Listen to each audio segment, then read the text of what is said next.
Uncle जी, ये लीजिए आपके लिए इतने पैसे।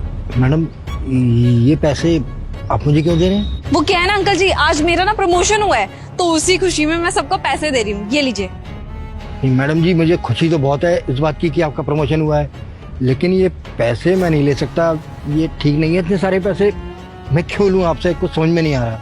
अंकल जी आप फिक्र मत करिए, मैंने ये पैसे सिर्फ आपको ही नहीं दिए हैं, हमारा जो चाय वाला है उसको भी दिए हैं, और जो हमारे पास मेड काम करती है ना ऑफिस में उसको भी दिए हैं। अब ये आपके हिस्से के पैसे बचे हैं, तो ये आप रख लीजिए। लेकिन अरे अंकल जी, मुझे नहीं पता क्या ठीक है क्या गलत है, बस ये आपके हिस्से के पैसे थे तो ये आप रखिए, ठीक है? बहुत बहुत धन्यवाद मैम साहब, इतने सारे पैसे।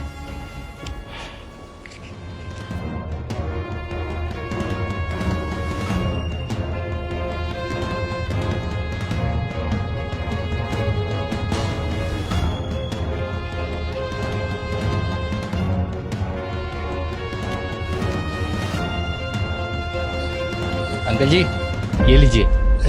सारे पैसे किस खुशी में साहब? अरे अंकल जी वो क्या है ना, मैंने आज अपनी ड्रीम बाइक ली है, तो इस खुशी में मैं आपको ये पैसे दे रहा हूँ। अरे बाइक लेने की बहुत बहुत बधाई, लेकिन साहब ये तो बहुत ज्यादा पैसे हैं, इतने पैसों का मैं क्या करूंगा?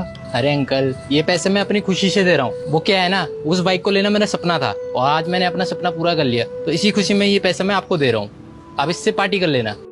अरे अंकल रखो ना इसको।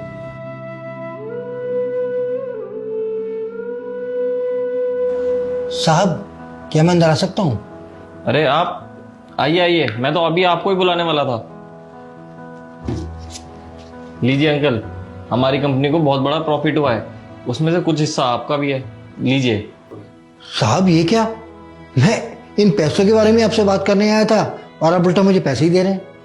साहब मुझे समझ में नहीं आ रहा कि मेरे साथ हो क्या रहा है। सुबह से स्टाफ का जो भी है वो मुझे पैसे दिए जा रहे हैं, आप भी पैसे दे रहे हैं। देखिए मेरे पास कितने सारे पैसे इकट्ठे हो गए साहब। ये पकड़िए पहले आप।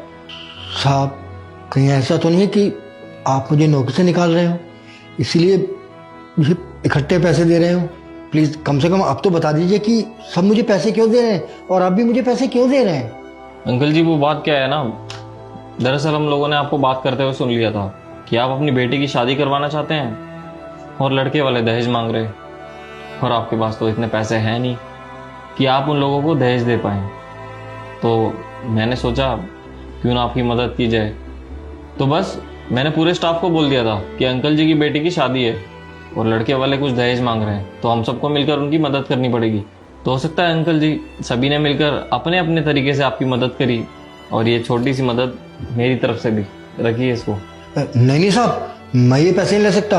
अरे इतने सारे पैसे मैं ले लूंगा तो लौटाने भी तो पड़ेंगे ना, मैं कहाँ से लौटाऊंगा साहब? साहब आप तो जानते हैं मेरी इतनी हैसियत नहीं है कि मैं सबके पैसे बाद में लौटा पाऊँ, तो ये पैसे आप ले लीजिए और जिनके हैं ना उन्हें वापस कर दीजिए। अरे अंकल जी ये कैसी बातें कर रहे हैं आप हमारे साथ कितने सालों से हैं, जानते भी हैं आप। अरे हम आपके लिए इतना तो कर ही सकते हैं, आप अपना काम कितनी ईमानदारी से करते हैं, तो बस ये सब आपकी ईमानदारी का ही नाम है, रख लीजिए इनको। बहुत बहुत धन्यवाद साहब। साहब मेरी दिली इच्छा थी कि मैं अपनी बेटी की शादी धूमधाम से करूं, लेकिन पैसों की इतनी कमी थी साहब, हैसियत के मुताबिक मैं कहाँ से करता इतनी अच्छी शादी। लेकिन आप लोगों ने जितनी मेरी मदद की है ना साहब, इससे मेरी बेटी की शादी बहुत अच्छी हो जाएगी और मैं उनको दहेज में स्कूटर भी लेकर दे सकूंगा साहब। आपका बहुत बहुत धन्यवाद साहब, मैं अपनी खुशी आपको बता नहीं सकता और आप लोगों का एहसान मैं कभी जिंदगी भर नहीं भूल पाऊंगा साहब। अब आप चिंता मत कीजिए, यहाँ का काम आप छोड़ दीजिए, आप कुछ दिन अपने घर पे जाइए, शादी की तैयारी कीजिए, और कोई भी जरूरत हो तो मेरे को जरूर बताना। जी साहब।